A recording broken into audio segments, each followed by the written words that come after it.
Félix Tshisekedi de la RDC boude les travaux à huis clos en marge du sommet de la francophonie et le président Macron tente de s'expliquer pourquoi. Au Bénin, c'est ce lundi que s'ouvre le procès de Steve Amoussou, le Béninois kidnappé au Togo et ramené dans son pays pour être jugé. Il est accusé de harcèlement par voie électronique, publication de fausses nouvelles et provocation directe à la rébellion. Sport avec la Côte d'Ivoire, champion du premier mondial de Maracana. Le pays organisateur a battu ce dimanche le Bénin sur un score de 3-0. Et contre toute attente, le trophée volé du célèbre musicien malien Alifar Katouré a été retrouvé dans un sachet en plastique.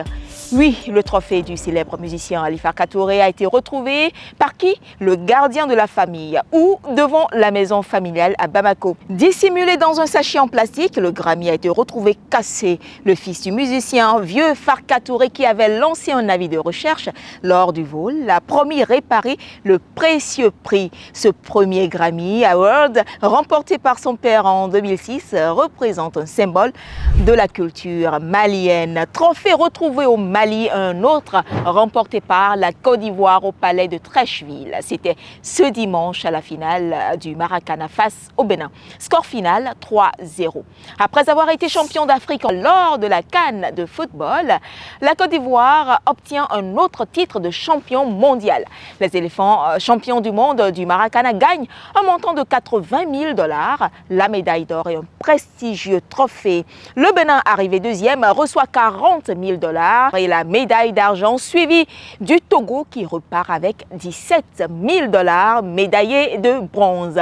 Direction le Bénin pour évoquer le procès de Steve Amoussou qui s'ouvre ce lundi. Soupçonné d'être le frère Rouvi, Steve Amoussou est poursuivi par le parquet spécial dans 2 procédures.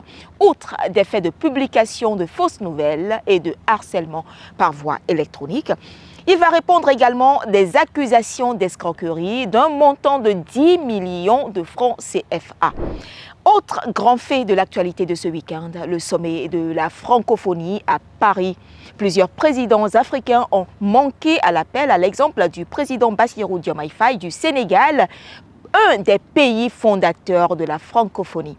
Le Mali, le Niger et le Burkina Faso, eux, ont été suspendus de l'organisation. Mais ce qui est le plus surprenant, c'est surtout lorsque le président Félix Tshisekedi boude le huis clos des chefs d'État. Il s'agit pour le président de la RDC de protester contre le silence du président Emmanuel Macron qui, dans son discours, n'a pas mentionné le conflit dans l'est du pays selon des sources proches de la délégation congolaise.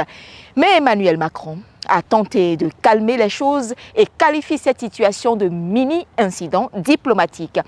Et sur le compte X de la présidence de la RDC, on apprend finalement que le président Félix Tshisekedi a pris part au dernier jour consacré aux travaux des chefs d'État et de gouvernement lors de ce sommet.